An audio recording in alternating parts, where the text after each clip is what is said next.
सभा में लाने का आदेश इन्होंने ही दिया था। दुशासन, ले आओ उस दासी द्रौपदी को इस सभा में।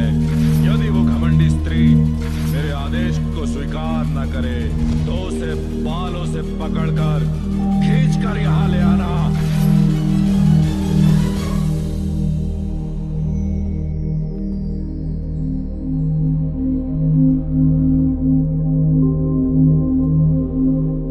यहां देखो पार्थ, ये है तुम्हारे मामा श्री शकुनी। आज तो इनके हाथों में तलवार है, किंतु छल से संहार करने का प्रयास करते हैं सदा।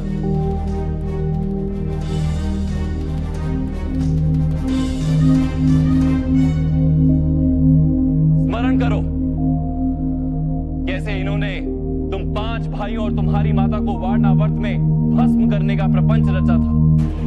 वारणावर्त के भवन में हमारे 5 जो शत्रु एकत्रित होंगे, उसी भवन में तुम्हारा युवराज सुई यज्ञ होगा।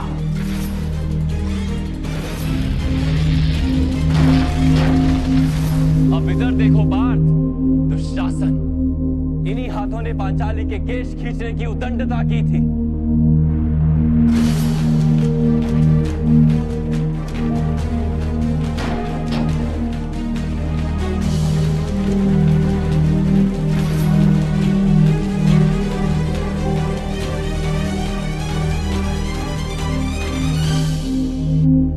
महामहिम और गुरु द्रोण को देखो,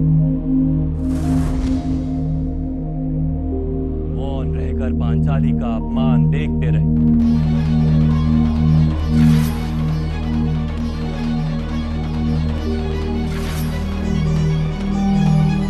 उधर अश्वत्थामा को देखो और स्मरण करो किस प्रकार के अपशब्दों का प्रयोग किया था उसने। 5 व्यक्तियों के साथ संबंध रखने वाली इस स्त्री को बहन कहते हुए मुझे लज्जा आती है।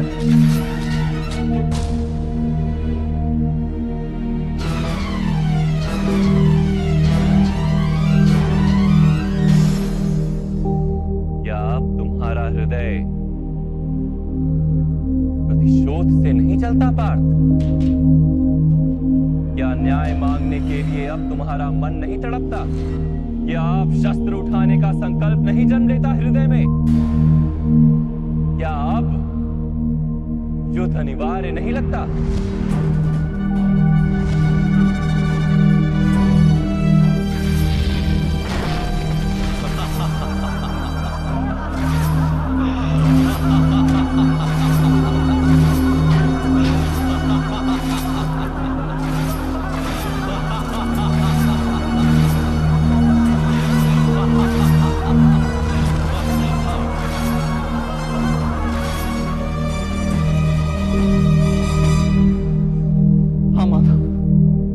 अनिवार्य है।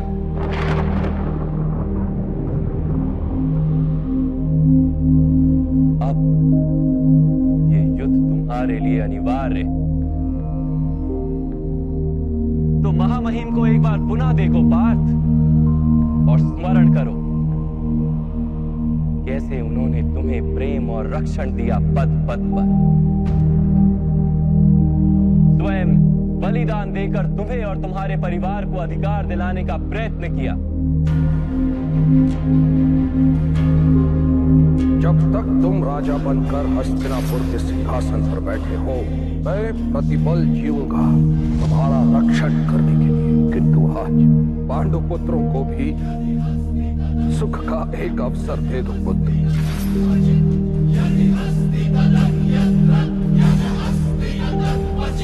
एक बार पुनः गुरु द्रोण को देखो और स्मरण करो कितने गर्व और प्रेम के साथ उन्होंने तुम्हें अपना परम ज्ञान दिया था। तुम विश्व के श्रेष्ठ धनुर्धर बनोगे, मैं तुम्हें विश्व का श्रेष्ठ धनुर्धर बनाऊंगा, ये मेरा वचन है पुत्र। तुम्हें विश्व धर्म का सबसे बड़ा धनुर्धारी बनाने के लिए उन्होंने अपने माथे पर पाप का भार उठाया था। स्मरण करो पार्थ। तुम मुझे गुरु दक्षिणा के रूप में अपने दाहिने हाथ का अंगूठा दोगे।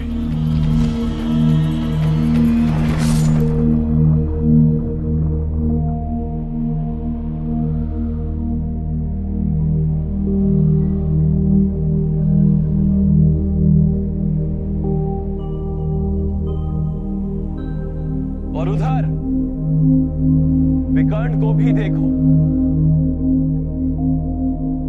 एक वही था जिसने द्यूत सभा में विरोध करने का साहस किया था। युद्ध में यदि कोई राजा हारता है तो उसे शस्त्र छोड़ने ही पड़ते हैं, लेकिन किसी स्त्री को ऐसे निर्वस्त्र नहीं किया जाता। योद्धा का निशस्त्र होना और स्त्री के निर्वस्त्र होने में भेद है ज्येष्ठ। और ध्रुपद कुमारी कुरुवंश की कुलवधू है, ये सत्य है। क्या ये सब वध करने योग्य है पार्थ?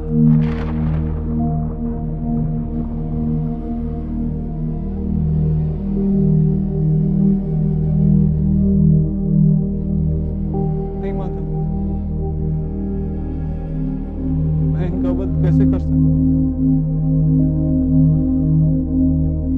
अवश्य,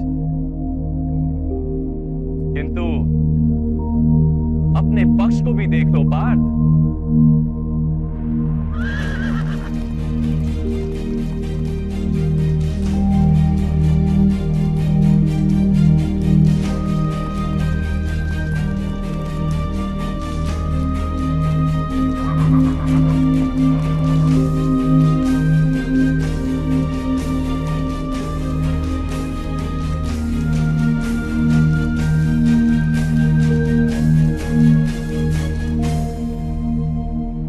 अपने पक्ष को भी देखो पार्थ। तुम्हारे ज्येष्ठ भ्राता युधिष्ठिर, भ्राता भीम, तुम्हारे अनुजों को देखो, तुम्हारी संतानें, तुम्हारे भतीजों को देखो। इनमें से अनेक की मृत्यु हो जाएगी इस युद्ध में।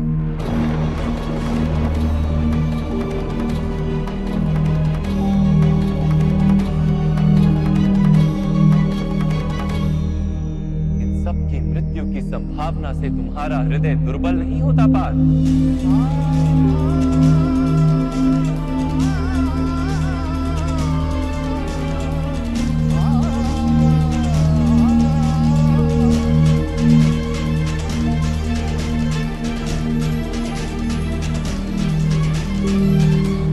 अब ये भी विचार करो कि भ्राता दुर्योधन का क्या दोष यदि उन्हें राज्य की लालसा, उनकी माता पहले गर्भवती बनी थी, ये सत्य है। दुशासन ने यदि पांचाली के वस्त्र खींचकर अपराध किया था, यदि वो अपराध है, तो तुमने भी तो अपने ज्येष्ठ भ्राता का आदेश मानकर अपनी पत्नी का अपमान होने दिया। क्या वो अपराध नहीं था? महामहिम ने अपने प्रण को अधिक महत्वपूर्ण माना और अपनी कुलवधू की लाज को कम महत्व का जाना। क्या वो अधर्म नहीं? और तुम्हारे ज्येष्ठ भ्राता युधिष्ठिर ने अपने माने हुए धर्म का वहन करने के लिए युद्ध सभा में भाग लिया। क्या वो अधर्म नहीं था?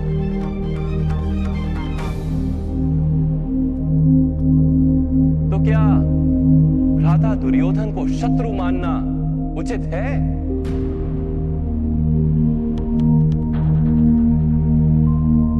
क्या तुम्हें अपने पक्ष में धर्म दिखाई देता है पार्थ?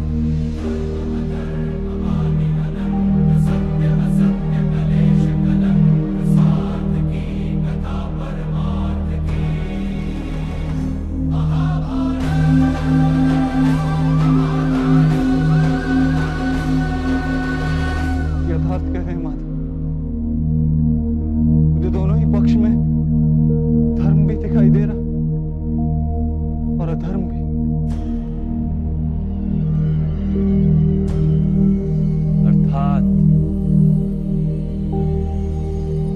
ना युद्ध का तात्पर्य जान पाए और ना ही धर्म का स्वरूप जान पाए पार्थ।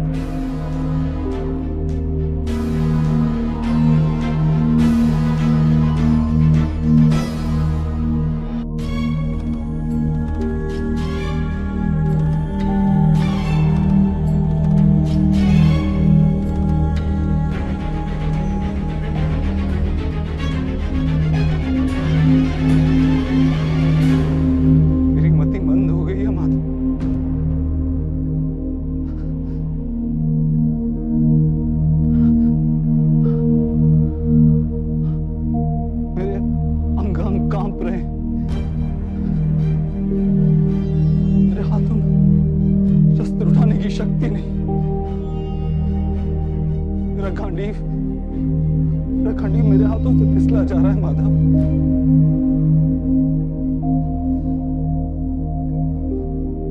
मुझे केवल भयानक विनाश दिखाई दे रहा है, केवल भयानक विनाश।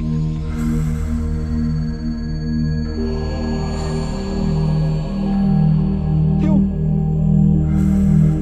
किस हेतु माधव? किस हेतु? अपमान की पीड़ा, अन्याय का विचार या प्रतिशोध का संकल्प, ऐसा कोई कारण नहीं है मेरे पास। कोई भी कारण नहीं है माधव कि मैं इतने बड़े विध्वंस का स्वीकार कर सकूं। नहीं, विध्वंस ही नव निर्माण का कारण है पार्थ।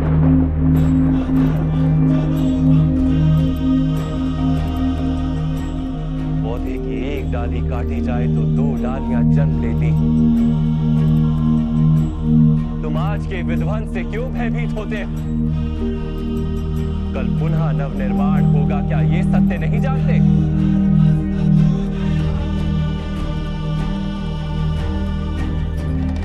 ले भयम अस्मकम पार्थ ने तत्वयूपपद्यते। ये नपुंसकता तुम्हें शोभा नहीं देती। युद्ध करना तुम्हारा कर्तव्य है पार्थ। शस्त्र उठाओ।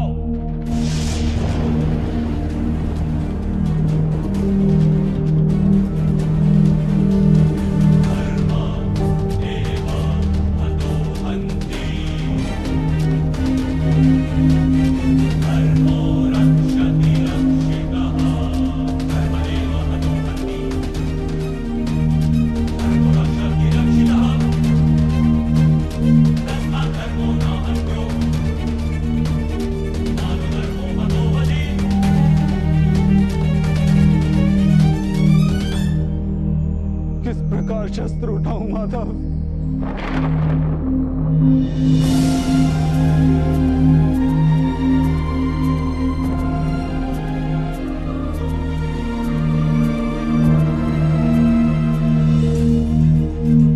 जिनकी सेवा करना जीवन का परम सौभाग्य माना गया, ऐसे पितामह गुरु द्रोण, मामा श्री और ज्येष्ठ भ्राता के सामने शस्त्र उठाने का साहस नहीं है मेरे अंदर में माता। उनका वध करके यदि मुझे स्वर्ग का राज्य भी प्राप्त हो जाए तो व्यर्थ है माता, व्यर्थ।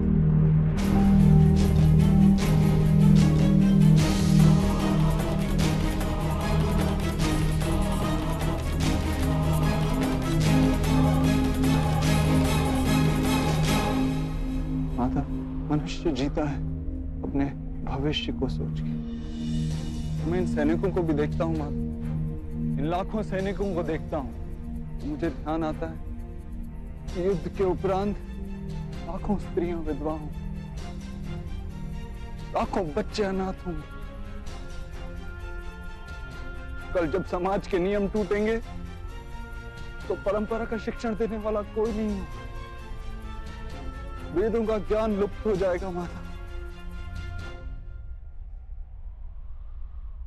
गुरुकुल नष्ट हो जाएगा, आर्यवर्त की सुरक्षा नष्ट हो जाएगी, सब नष्ट हो जाएगा माधव, सब नष्ट हो जाए।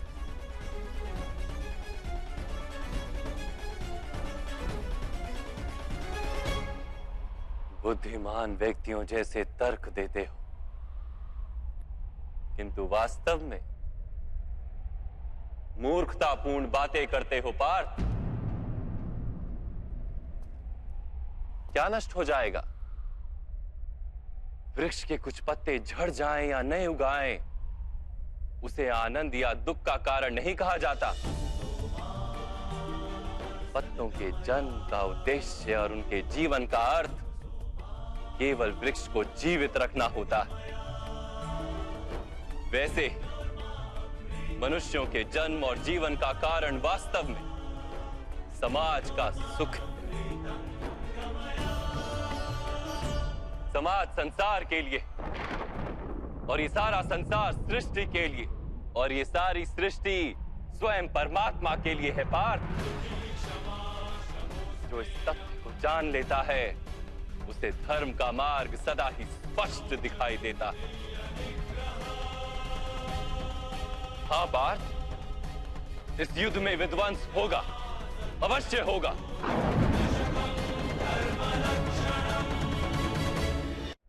हाँ पार्थ, इस युद्ध में विध्वंस होगा, अवश्य होगा। किंतु ये भी जान लो कि नई परंपराओं का निर्माण भी होगा। पुरानी परंपराएं विष बन गई हैं। हजारों वर्ष पूर्व वेदों ने जिस धर्म की स्थापना की थी, वो अब केवल शब्द बनकर रह गई। जो वर्ण व्यवस्था मनुष्य की बुद्धि पर आधारित थी, वो आज मनुष्य के जन्म पर आधारित हो गई, शोषण का माध्यम बन गई है पार्थ।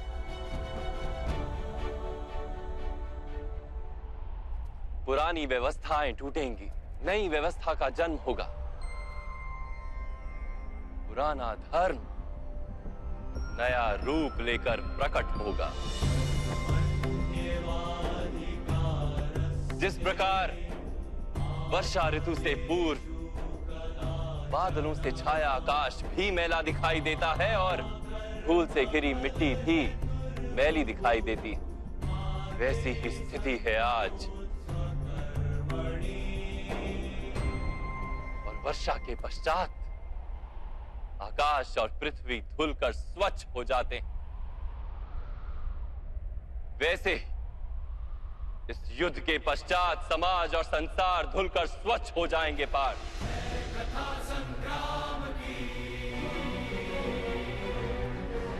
इस युद्ध के पश्चात ये संसार और समाज भी स्वच्छ हो जाएगा। इसलिए मोह का त्याग करो पार्थ, समग्र संसार के लाभ का विचार करो। शस्त्र उठाओ और युद्ध करो, शस्त्र उठाओ और युद्ध करो, शस्त्र उठाओ और युद्ध करो, शस्त्र उठाओ और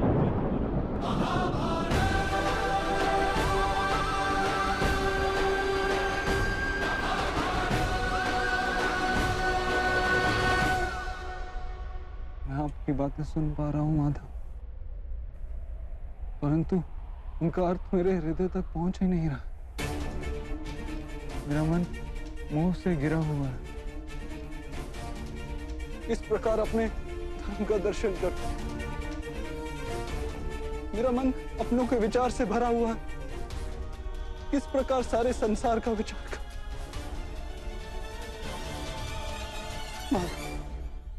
आपने कहा था कि आप मेरे रथ को उचित दिशा में ले चलेंगे।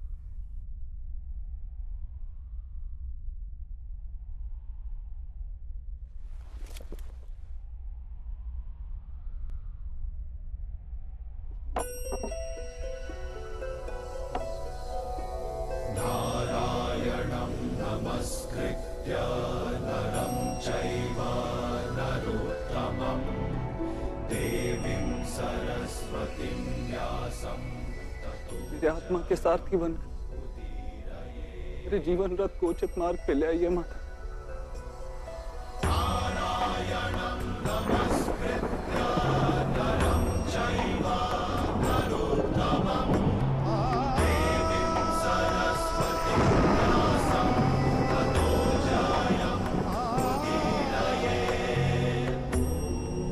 क्या जानने से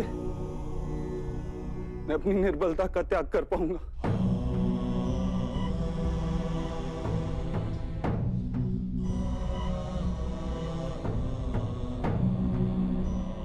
उठो पार्थ।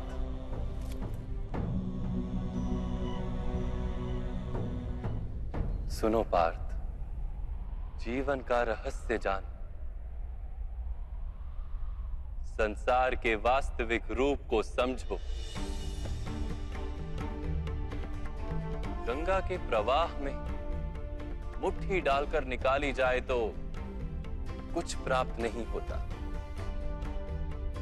किंतु उस हथेली की अंजलि बनाकर गंगा के प्रवाह में डाली जाए तो गंगा जल मुख तक पहुंच पाता है।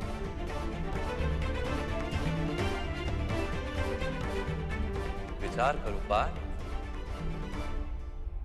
अहंकार की मुट्ठी बांधी है या समर्पण की अंजलि बनाई है तुमने?